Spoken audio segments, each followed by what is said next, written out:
Well, hey guys, I wanted to shoot this quick video on the topic of operations management. As the owner of digital marketing agencies, we tend to be very entrepreneurial, right? The owner of the business tends to be typically the person that is thinking about, I want to grow the company, I want to go land new clients, I want to grow, I want to scale. And as you grow, there's going to be peaks and valleys, right? You're going to have to take on responsibility. You're going to have to do lots of things.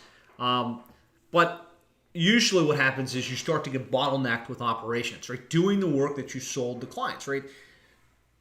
Having the monthly launch calls and building the websites and doing the SEO and delivering the results on a consistent basis. It can become extremely overwhelming. I was on a call with Michael, one of our members here, and he's grown a seven-figure agency, and he's kind of stuck at this bottleneck place in his business where there's lots of work to do, and as the owner of the company, he feels like he's got to have his hand in the operations. He feels like he has to have his hand in the sales and business development, and it creates a constant battle, right? It's like, how do I focus on growing if I'm trying to get the work done? And I want to share like the number one insight that really changed everything for me and my agency. I think one of the most important things you need to pay attention to as you grow and as you scale. There's a great book called Get Traction by Gino Wickman. And the whole concept of that book is, as the entrepreneur, you're the visionary, right? You're the person saying, here's where we want to go, usually focused on sales, business development. And then there's the integrator, which is the person that is more the behind-the-scenes person that gets work done and is able to be productive and is able to follow through on all of the big ideas that you have. And the book makes a very strong case that if you do not have an integrator, you're not going to have a lot of traction, right? You're even if you grow, you're going to be constantly in putting out fires. You're going to constantly have balls that are dropped. You're going to constantly have things that you're looking back at and like, oh, I don't know why. And it's really important that you recognize if you're the kind of person that likes to start ideas but doesn't like to follow through on them. That's not a problem, right? That doesn't make you a bad person. That doesn't make you an incapable entrepreneur. What it does mean is that you've got to find somebody to counterbalance you in your business. And the best tool on the market for this is a site called wherewithal.com. It's actually a Kolbe assessment. And what Kolbe will tell you is your striving personality. Lots of information on Kolbe assessments. It's called the Kolbe A assessment. And if you pull it up, you'll find most entrepreneurs are high fact finders, or like somewhere in the middle, high fact find and low follow through, but high quick start. So over here in the middle column here, this green column, quick start is an entrepreneurial trait. You come up with an idea, you hit the ground running. I've seen entrepreneurs at 8s and 9s on this scale, and that's great. The world needs high quick start people, but usually we're low follow through. This blue one right here, which means we like to come up with ideas. We'll even do it a couple times. But eventually, we start to trail off. We start to get bored, right? And that's been my experience in our agency. We'll say, okay, we're going to do websites, right? And I'll learn how to do it, and I'll kind of fill the process up. And then the second, third, fourth, fifth time, the redundancy of the task, I just lose interest. I can't continue to follow through on it. Some people think of themselves as ADD. Some of us just think we just don't have the attention span for it. But the reality is that's how we operate, right? Now, there are people that are high quick start, that are high follow through, right? They don't make quick decisions necessarily, but they are the kind of people that like to keep the trains running on time. They're cool with doing the same task month after month, week after week, year after year. And so anytime I find an agency that we work with that has quick growth and kind of breaks through the plateau, like they're able to continue to get the work done, they're able to keep the agency running, and growing without like being the bottleneck themselves, without trying to continue to own the operations aspect of the business. They found somebody to step in, lead the operations side of the equation so that they can focus on business development and the vision of the company. And that person inevitably has to be a high follow through. And where I see people stub their toes on this is they say, yep, I get it. I'm going to get someone to come in and be my operations director, my integrator, whatever you want to call it. And they hire somebody. but they hire somebody just like them, somebody that's talking the talk, somebody that has done the same trainings that they have, somebody that is similar mindset, right? Which is all great, it makes sense, but they hire somebody that's low follow through, high quick start.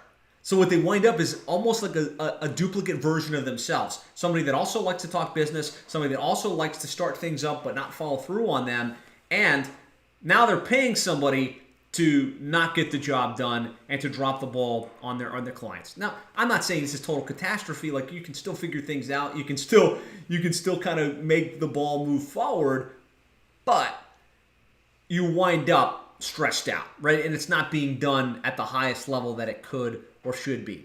So I can think of a number of examples. Agencies that have come up, gotten to six figures, got really bogged down with operations, hired their integrator, their operations manager, didn't realize the whole follow-through, low follow-through thing, didn't run a Colby assessment. 6 months, 3 months in, they're saying, man, I don't know, this person's not getting the stuff done. I feel like I sell a client and I still don't know whether we're doing what needs to be done and all of the little tasks are getting completed. And then they start to get back into operations mode, and then they start trying to figure out, the teamwork or the Trello boards or whatever, and they're trying to rebuild things, and it creates chaos. So hopefully, if you're still watching this video right now, you realize, yep, I need to make sure that I run potential candidates that I'm thinking are going to be my operations manager through this Colby assessment. And I want to make sure that I'm looking for someone that's a high follow-through. We've got two people that basically run plumbing and HVAC SEO from an operations perspective. And both of them have an identical profile that looks like this. And this is important. Like, this is the cheat codes to having like well-run operations without you having to do it yourself. And even if you do it yourself, well, I'll talk about this here in a second, you'll try your best, but you won't actually do the work. And I'll tell you why. So we have a number of people. We kind of hire off of this profile at this point. But what you're looking for is somebody that's high follow-through and high fact finder. Usually a high fact find person does their research, they understand how things work, and high follow-through means they'll do the work, not for a week, not for a month, but they'll do it day in and day out. They'll consistently make sure that all of the things you promised, all the crazy ideas you put on the table actually get carried across the finish line. They'll make you look good, right? They'll make sure that the projects get finished. They'll make sure that the tasks get managed. And so that's what you want. They don't need to be high quick start. And I see a lot of people look at the implementer tab and they think, well, I thought this was going to be a good person, but they're a low implementer. If you read this chart, like the way Colby works, implementer is really talking about how you build things with your hands, right? So if you were going to be like a molder or somebody that builds houses and is physically nailing the stuff, you want to be high implementer. You're a touch and feel person. In our world, in digital marketing agencies, doing websites, SEO, pay-per-click, social media management, really what we want is somebody high fact find, high follow through, and the quick start and the implementer isn't nearly as important. So hopefully this is a good insight for you. Right? The first thing I want you to recognize, growing your business, you have to separate yourself from operations. Right? You cannot run operations once you get to 30 or 40 clients and still continue to grow and still continue to do the work that's going to position you as the expert and keep your business growing on a consistent basis. Second thing is, if you know you have to separate yourself from operations, you want to strategically find somebody that is a high follow-through on the Colby assessment. Make sure, do not hire somebody just because they're smart, just because they worked at another agency, just because they have 10 years of operations experience. You want high follow-through. And you want that high follow-through in a lot of the different aspects in your business. You want high follow-through in your account managers. You want high follow-through in your SEO team. You want high follow-through in pretty much all of those areas in your business. So hopefully that's a good insight. Now, the other thing I'm going to say is, if you look at my profile, it's kind of similar to what you'll see with a typical entrepreneur. Again, low follow-through, 4. I think my business partner, Dean, is like a 1 or a 2. Very typical, right? We come up with ideas. We want to just have it done. But we're smart, right? We do our research. We know how this stuff works. We know what should be done. We like to research tools, so we'll get into Trello, we'll get into Basecamp, we'll get into all of these different tools, and we'll start to unpack them, right? And what happened with me and Dean, because me and my business partner Dean both high fact finder, high quick start, low follow through, was we jumped from tool to tool all of the time. Like literally, we set up Basecamp and we put in our tasks, and it was like, oh, I don't know what's happening. I don't know what's happening with these projects. Let's try something different.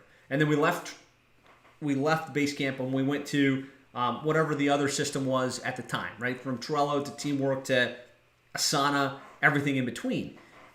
Those tools only work if you've got somebody that's high follow through to manage them. Because really the purpose of the tool is to map out tasks, to give deadlines, to get everybody clear on who needs to do what by when. But if you're not going in at the end of each day, at the end of each week, and closing the loop and holding the team accountable, well, did that task get done on time? Is this in place? Did that get done? Right? If you don't do that, or somebody doesn't do that, the tool is worthless, right? You wind up with a bunch of tasks that you're going to have to eventually just delete and restart.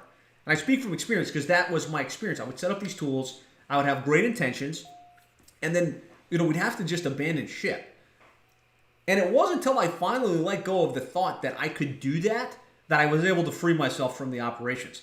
I physically couldn't get myself to do it, right? If you're a 3, 4, or less on follow-through, you just can't do it. You're not built that way. And even if you can do it for a week, 2 weeks, 3 weeks, a month, by the time a month is up, your mind is going to be like, man, I'd rather do anything than try and keep on top of all of these different tasks that sit in these task management platforms. So accept the fact, and I'm giving you permission to accept the fact that you can't do it, you won't do it, and the best thing you can do is find somebody that's high follow through, that will set these tools up for you, that will manage the tasks. That way you can focus on doing what you do best. Right? Your high quick start, coming up with ideas, doing business development, doing positioning work, landing clients, growing your business, and make sure that you've got somebody really good that's taking all of those ideas, that's taking all of those clients, making sure all of that stuff's getting done on a consistent basis within your business. So hopefully this helps. I've had this conversation a couple times with a couple of our high-level mastermind members, and I thought it'd be really good to bring this to the fore, and would love to get your thoughts. Like, any questions on this, let me know. If you'd like to see Kolbe assessment profiles for other roles in the company, to me, high follow-through in operations is pretty much the most important thing I look for, because that's where things get done on a consistent basis. If you have other insights on this, like if you do Kolbe assessments or you've had experience with this, love to hear from you guys in comments as well. So my 2 cents on operations management there. Don't try and do it yourself. It's going to be a bottleneck for you. And find somebody that is high follow through that can get the work done. Talk to you later.